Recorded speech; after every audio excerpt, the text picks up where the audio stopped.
Assalamualaikum warahmatullahi wabarakatuh. Allahumma sholli ala sayyidina Muhammad wa ala ali sayyidina Muhammad. Allahumma sholli ala sayyidina Muhammad wa ala ali sayyidina Muhammad. Allahumma sholli ala sayyidina Muhammad wa ala ali sayyidina Muhammad. Oke, kembali lagi di channel saya dan saya akan melanjutkan yang belajar sunnah Nabi yang ketiga. Oke, sekarang yang part 3 ini masih yang waktu subuh ya. Masih yang waktu subuh. Masuk atau keluar kamar mandi. Doa masuk kamar mandi.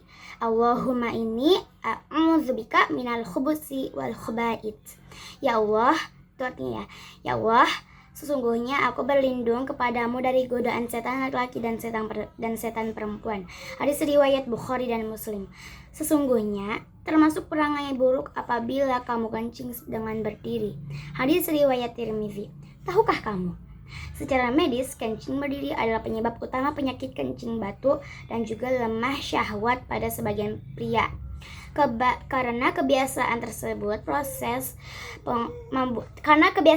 membuat proses pengosongan kandung kemih tidak maksimal, hingga masih ada sisa-sisa air seni yang tertinggal di saluran kencing. Akibatnya sisa air seni yang menumpuk lama-kelamaan akan mengkristal dan mengeras hingga mengganggu kesehatan. Jadi kita kalau mau pipis alias kencing sambil duduk, ini ada contohnya ya. Jadi kakinya harus kayak gini. Yang ini harus kayak gini ya. Jadi kita kakinya jangan sampai di lantai. Jadi harus ada kayak kursi di bawah kaki kita biar kayak jongkok gitu ya. Ngerti ya? Posisi ideal untuk buang air adalah jongkok dengan paha tertekuk pada perut. Dengan cara ini kapasitas rongga perut sangat berkurang dan tekanan intra-abdomen meningkat sehingga akan lebih mendorong pengeluaran kotoran. Apabila menggunakan kloset duduk, ada baiknya ditambahkan penyangga kaki agar buang air besar dan atau kecilnya lebih sehat. Berhati-hatilah dengan telanjang, karena ada makhluk yang selalu menyertai kamu, yaitu malaikat yang tidak meninggalkan kamu kecuali kamu buang hajat dan berhubungan suami istri. Malulah terhadap mereka dan hormati mereka. Selain itu, ada pula beberapa hal yang sebaiknya tidak kita lakukan saat berada di kamar mandi. Antara lain, 1. Berlama-lama di kamar mandi. Para ulama menyarankan agar kita cepat keluar dari toilet atau kamar mandi karena tempat ini adalah tempat kotor di mana setan berkumpul. 2. Bernyanyi atau berkata-kata. Perbuatan ini makruh jika tidak terdesak, sebaiknya tak dilakukan. Tidak boleh dua orang keluar menuju tempat buang hajat dalam keadaan membuka aurat sambil berbicara, karena Allah memurkai yang demikian itu. Hadis riwayat Abu Daud dan Ahmad. 3. Lupa berdoa saat masuk kamar mandi. Siapa nih? Jangan kayak gitu ya. Dengan tidak berdoa terlebih dahulu, maka setan akan lebih mudah melakukan bujuk rayu. Padahal cukup dengan ucapan bismillah, pandangan setan akan tertutupi. Membiarkan pakaian kotor tergantung dalam kamar mandi. Baju kotor yang menumpuk dapat berisiko menjadi tempat berkembang biak bakteri yang menimbulkan penyakit. 5. Berwudu sembari telanjang. Jangan kayak gitu ya. Allah menyukai hambanya yang menutup aurat saat beribadah. Dan setan akan senantiasa membuat manusia untuk melanggar apa-apa yang disukai Allah. Jadi wudu itu termasuk ibadah juga ya. Semoga iya sih. Jadi kita nggak boleh beribadah sambil telanjang ya. 6. Bermain air atau benda lain. Sayangnya pergi ke toilet sambil membawa dan memainkan gadget pada saat ini sudah menjadi kebiasaan sebagian besar orang. 7. Mengotori kamar mandi. Seringkali terlebih di kamar mandi umum, orang mencoret-coreti dindingnya. Hal ini termasuk dalam tindakan mengotori dan merusak keindahan yang harus kita hindari.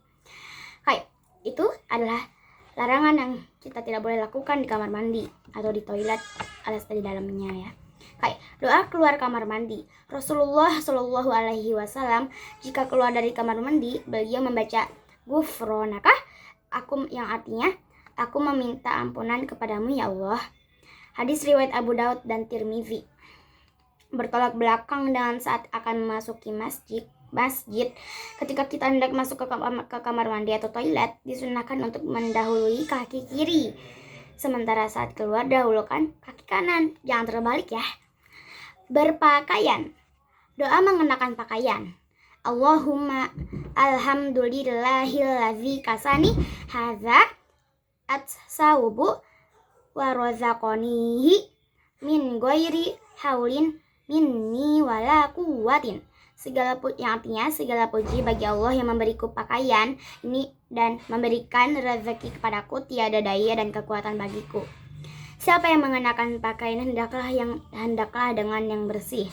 Hadis riwayat At-Tahawi.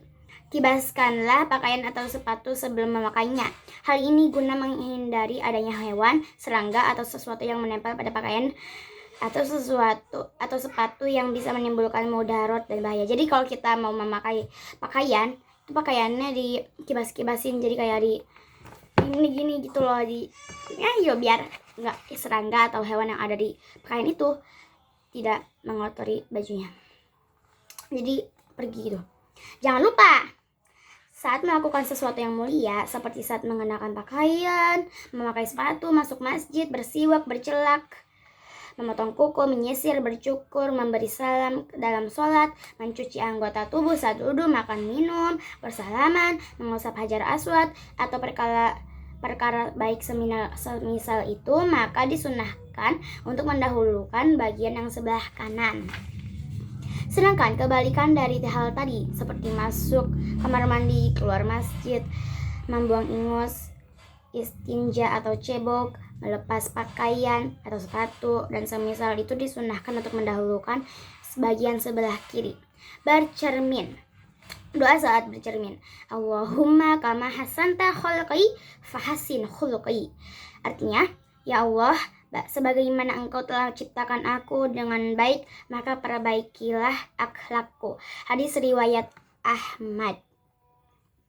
Syekh Bakr Abu Zaid rahimahullah berkata, terdapat riwayat yang sahih bahwa Rasulullah membaca doa ini. Hanya saja tidak dijumpai keterangan bahwa beliau membaca doa tersebut saat melihat cermin. Ibnu Rushd ditanya tentang doa ini, kemudian beliau mengingkari orang yang melarang doa ini, mengingat keumuman hadis menganjurkan untuk berdoa. Asma binti Abu Bakar pernah menemui Rasulullah Shallallahu Alaihi Wasallam dengan memakai pakaian yang tipis. Maka Rasulullah berpaling darinya dan bersabda, "Wahai Asma, sungguhnya seorang wanita itu jika sudah balik alias sudah haid, tidak boleh terlihat dari dirinya kecuali ini dan ini." Beliau menunjuk wajahnya dan telapak tangannya. Hadis riwayat Abu Daud. Tutup rapat auratmu sebagaimana engkau menutup rapat aibmu. Okay? Ketentuan dalam berhijab syar'i. Hijab syar'i adalah cara berpakaian wajib seorang muslimah yang sesuai dengan Al-Quran dan sunnah Rasulullah Shallallahu Alaihi Wasallam. 1. Menutup seluruh anggota tubuh kecuali wajah dan telapak tangan. 2. Hijab bukan diniatkan untuk berhias atau demi popularitas. 3. Longgar, tidak ketat atau membentuk lekuk tubuh. 4. Bahan kain yang digunakan tidak pendek dan menerawang. 5. Tidak menyerupai kaum laki-laki. 6. Tidak menyerupai busana wanita jahiliyah. 7. Bagian bawah tertutup sepatu atau kaos kaki. 8. Hindari memakai make up dan wewangian kecuali hanya di hadapan suami. Jadi kalau di hadapan suami kita boleh memakai make up dan wewangian ya. Itu adalah ketentuan berhijab, oke? Oke, mungkin bisa sampai sini dulu ya. Maaf ya sampai sini dulu. Maaf sampai sini dulu ya. Assalamualaikum warahmatullahi wabarakatuh. Semoga video ini bermanfaat. Maaf ini cuma sebentar mungkin bagi kalian yang biasa nonton aku itu lama videonya. Maaf ini sampai sini dulu ya. Semoga bermanfaat untuk kalian semua. Terima kasih sudah mendengarkan. Assalamualaikum warahmatullahi wabarakatuh.